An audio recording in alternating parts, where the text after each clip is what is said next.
Hey everyone, I'm Zombie Bones, and it's a pleasure to host you on my channel today. I wanted to talk about being a bit different in the brain department and its impact on art and art journeys. Before we dive into the artistic abyss, I should probably briefly define what neurodiversity is exactly. It's basically someone's brain being different from what's considered the quote-unquote norm by a majority of society. Being outside of the quote-unquote norm is okay, and I'm out of the norm myself.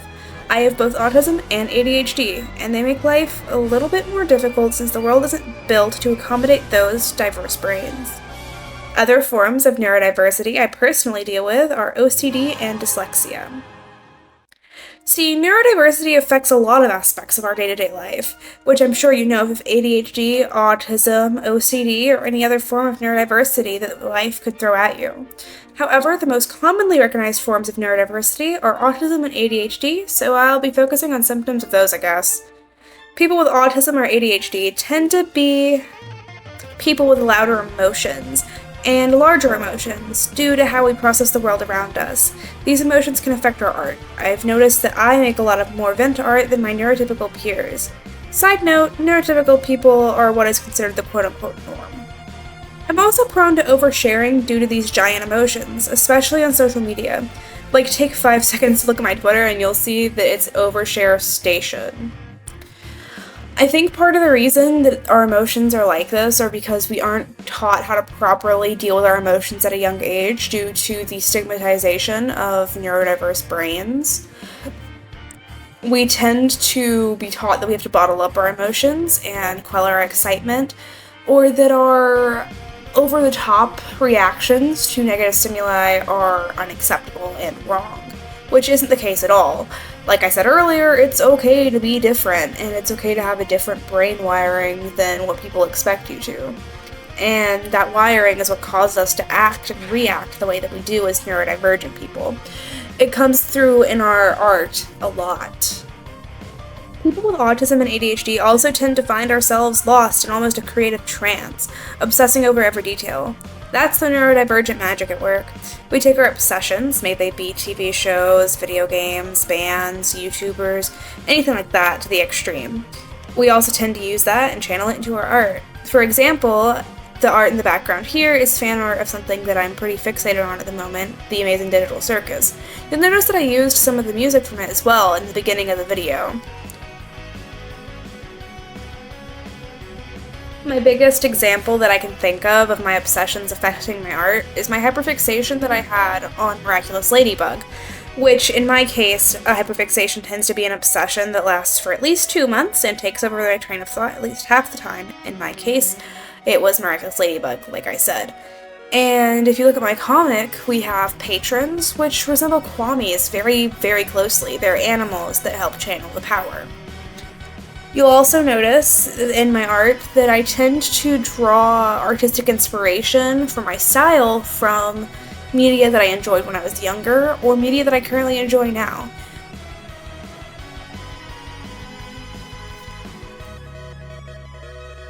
Honestly, being a neurodivergent artist is really hard. We tend to face a lot of challenges, primarily issues with executive dysfunction, making it hard to create the art that you want to create, and burnout coming for you whenever you make yourself create art.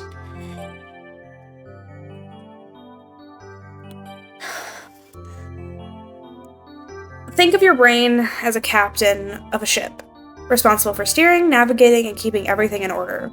Now, when you have executive dysfunction, it's like the captain suddenly went on a coffee break, and now the entire crew has no clue what the fuck we're doing. We're sitting around twiddling our thumbs, hoping that we can figure out what we're supposed to be doing, but we can't. And it's not because we're unintelligent or because we're lazy, it's because we don't know what we're supposed to be doing without this clear instruction. And we sit there and we keep telling ourselves, the captain's gonna be upset if we don't do the thing, the captain's gonna be upset if we don't do the thing, over and over again. And when the captain returns, we haven't done the thing, 12 hours have passed, 7:30 at night, and nothing got done. Because we mentally can't do the thing. For whatever reason, there's a blockage in our brain that is affecting our organizational processing, and knowing what needs to be done and when. And like I said, it's not laziness or being defiant on purpose, nor is it a sign of a lacking intelligence. Neurodivergent artists struggle a lot because we want to do art, we want to create things, but we can't. No matter how hard we try, it feels like we can't. But on the flip side, we seem to be leading an artistic revolution. Okay, that's a bit dramatic, but we're definitely contributing to a shift in artistic expression. Because we are being more openly neurodiverse, and unmasking more, we're paving ways for people to be themselves and show themselves through their art. May it be their odd interests, or the fact that they're queer, or the fact that they're neurodivergent like me.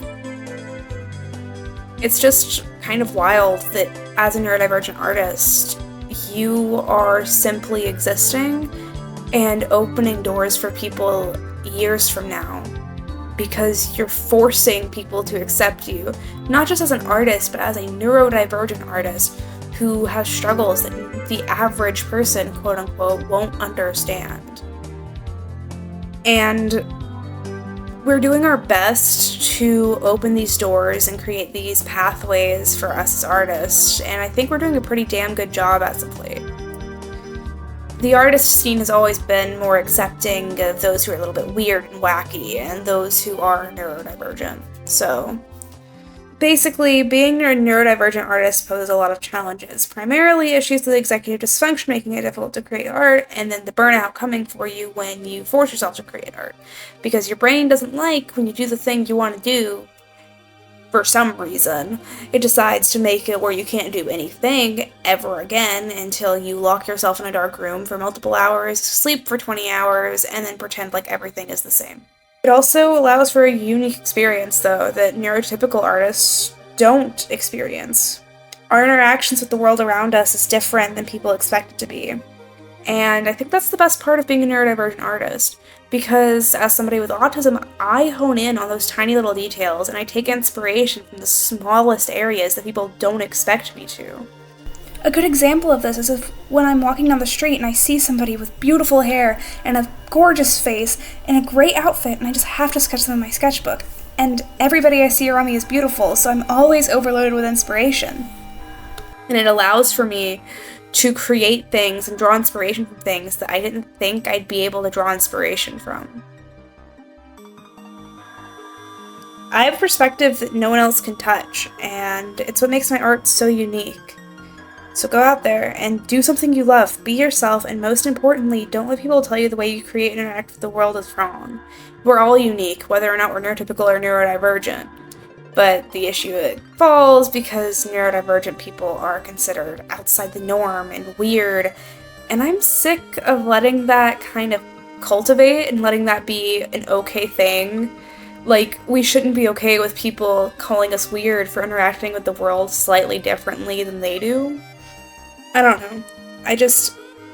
I think it's bullshit that we let people get away with everything, like calling us neurodivergent artists and neurodivergent people weird and shit, when all we're trying to do is exist. Sorry, that was a complete tangent. I don't have much else to say, so I hope you enjoyed the video. I hope you enjoyed the art in the background. I'll link the DeviantArt post to the art in the description below if you want to go check that out on DeviantArt. I hope you have a great day, night, or afternoon wherever you are. I love you. You better love yourself. Make sure you're staying hydrated. And stay cool. I'll see you guys in the next video. Bye!